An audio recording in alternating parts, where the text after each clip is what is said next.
कि risk management ज़रूरी है, वरना आप चाहे $100 लेके आ रहे हो मार्केट के अंदर, या चाहे आप $1000 ला रहे हो, या चाहे आप 10,000 ला रहे हो, या चाहे आपका फंड कितना ही बड़ा क्यों ना हो, अगर आपने रिस्क प्रॉपर्ली मैनेज नहीं किया तो आपका fund at the end multiply by 0 हो जाता है।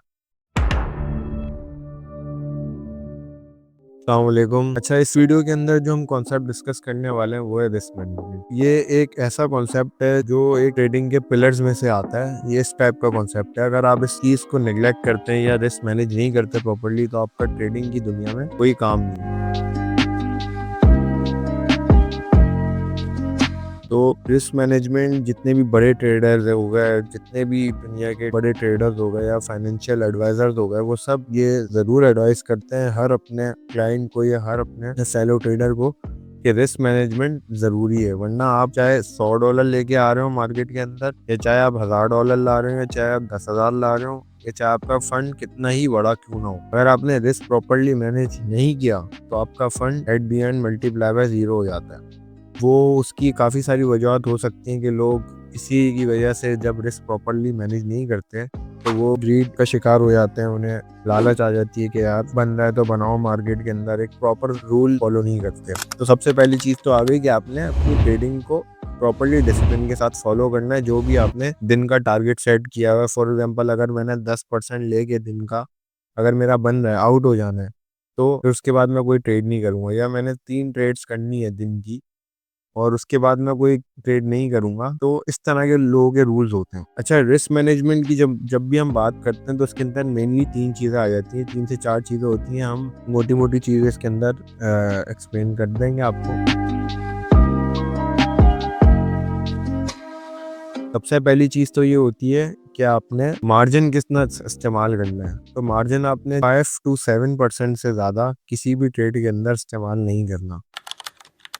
ये एक सबसे गलती जो लोगों से होती है, ये उस तरह की चीज़ है। 5 to 7% से ज़्यादा आपने अपना मार्जिन कैपिटल का इस्तेमाल नहीं करना। वैसे लोग जो इस्तेमाल करते हैं वो 1 to 2% करते हैं वर्ल्ड वाइड, या जो बड़े ट्रेडर्स होते हैं, लेकिन उनका कैपिटल क्योंकि बड़ा होता है तो इस वजह से 1 to 2% उनके लिए इनफ होता है। लेकिन जो हमारा साइबर ट्रेडर्स का जो ग्रुप है, ये प्रीमियम ग्रुप और फ्री ग्रुप, इन दोनों ग्रुप्स में जब भी हम ट्रेड शेयर करते हैं हम 5 to 7% का मार्जिन रखने को कहते हैं। लोगों इससे ज़्यादा यूज़ ना करें ताकि आपका वॉलेट वॉश ना हो। सही है। उसकी वजह यही होती है कि ज़्यादातर लोगों के वॉलेट स्मॉल होते हैं, तो इस वजह से हमने थोड़ा सा मार्जिन बढ़ाया हुआ है, वरना आप इसको कम भी कर सकते हैं। इसमें कोई मसले की बात नहीं है अगर आपका कैपिटल ज़्यादा है। सेकेंड चीज़ ये आ गई कि आपने हमेशा स्टॉप लॉस का ज़रूर ख्याल रखना है।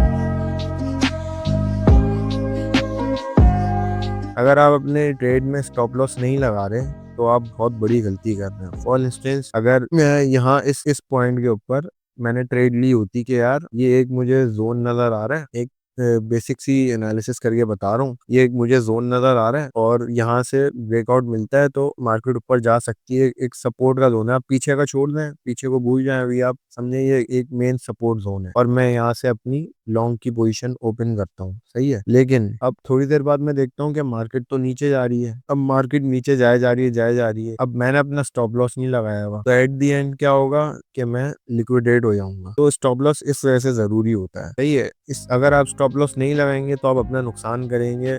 चाहे हो ऐसा हो सकता है कि ये मार्केट यहाँ से ऊपर चली जाती है और ये आपका टीपी हिट हो जाता, लेकिन हर दफा ऐसा नहीं होगा। काफ़ी दफ़ा इस तरह भी हो सकता है कि आपको मार्केट नीचे जाकर स्टक हो जाए और आपके फंड्स फंस जाएं, फिर आप लॉस में ही बंद करनी पड़े लिक्विडेशन से पहले ही। तो ज़्यादा इस चीज़ में नुकसान है, कम फ़ायदा है। तो इस वजह से आपने स्टॉप लॉस को कभी नहीं भूलना। अच्छा, तीसरी चीज़ जो आपके साथ डिस्कस करनी है वो ये है कि रिस्क टू रिवॉर्ड रेशो। अब रिस्क टू रिवॉर्ड रेशो क्या होता है? रिस्क टू रिवॉर्ड, जिसको हम आरआर का नाम देते हैं, वो क्या होता है? अब फॉर इंस्टेंस हम ये एग्जांपल ले लेते हैं कि अगर हम यहाँ से लॉन्ग करते हैं, फॉर इंस्टेंस ये रहा, एक एग्जांपल दे रहा हूँ, और ये हमारा टीपी बनता है। सही है। तो ये आप देख सकते हैं यहाँ पर क्या आ रहा है, रिस्क टू रिवॉर्ड रेशो 1 का मतलब है अगर आप $100 लेकर आ रहे हैं मार्केट के अंदर, सही है, $100 लेकर आ रहे हैं मार्केट के अंदर, तो आपका जाने जो आपके गेन्स होंगे वो 1 गुना होंगे।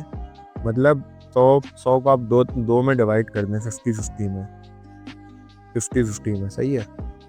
जो आपको गेन्स होंगे वो $50 के होंगे और जो लॉस होगा वो भी आपको $50 का ही होगा। तो ये काफ़ी मतलब जो प्रोफेशनल ट्रेडर्स होते हैं वो रिस्क टू रिवॉर्ड 1:1 को फॉलो करते हैं, वरना दुनिया के अंदर जो नॉर्मली यूज़ किया जाता है 2:1 कहते हैं उसको। ये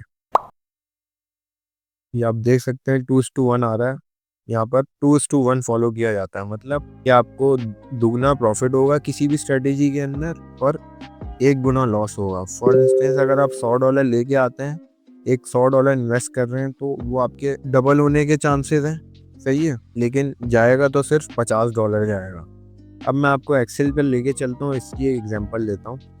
अगर आप प्रॉपरली अपना रिस्क मैनेज करके चलते हैं और 2:1 का, ये आप देख सकते हैं 2:1 रेशियो रखते हैं अपना, तो इसके अंदर ये होगा कि अगर आप $100 इन्वेस्ट करते हैं और आपकी 10 ट्रेड्स में से, ये आप देख सकते हैं एक एग्जांपल दी गई है यहाँ पर, मैंने ये चार्ट इसी वैसे बनाया कि एग्जांपल दे सकूँ। अगर आपकी 10 ट्रेड्स होती हैं, अगर आप 10 दिन में रोजाना एक ट्रेड ले रहे हैं और आप $100 लेके मार्केट में आ रहे हैं और सिर्फ आप 40%, यानी आप ये देख सकते हैं सिर्फ मुझे 4 दिन प्रॉफिट हो रहा है और मैंने अपना टारगेट क्या रखा है 10% होगी, सिर्फ 10% मैंने डेली का टारगेट रखा हुआ है। ये एक एग्जांपल दे रहा हूँ, और लॉस मैं कितना बेयर कर सकता हूँ डेली का, सिर्फ 5%। तो ये क्या हो गया 2:1, मतलब दुगना प्रॉफिट ले रहा हूँ मैं दिन का अगर होता है, और लॉस में सिर्फ 1 गुना बेयर कर सकता हूँ। ये रेशो में जो चीज निकालते हैं वो है बेसिकली ना, इससे आप कंफ्यूज नहीं हुईएगा, ये परसेंटेज है बस, कि अगर मैं दुगना प्रॉफिट ले रहा हूँ तो उसका आधा या एक हिस्सा मैं 5% यानी लॉस लूंगा दिन का। तो इस हिसाब से अगर जो भी हमारी स्ट्रेटेजी है वो 40% भी सिर्फ सक्सेसफुल जाती है, यानी 10 ट्रेड के अंदर से मेरी 4 ट्रेड्स भी प्रॉफिटेबल रहती हैं, तब भी मैं 10 दिन बाद, और 6 ट्रेड्स मेरी लॉस में जाती हैं तब भी स्टिल मैं 10 दिन बाद प्रॉफिट में खड़ा हूँगा। इसकी एग्जांपल है कि अगर मैं $100 मार्केट में लेके आया, शुरू के 4 दिन मुझे 10% के हिसाब से प्रॉफिट हुआ। आप ये देख सकते हैं शुरू के 4 दिन में मेरी ये एक अमाउंट आ गई $146, ये बन गया मेरे, सही है।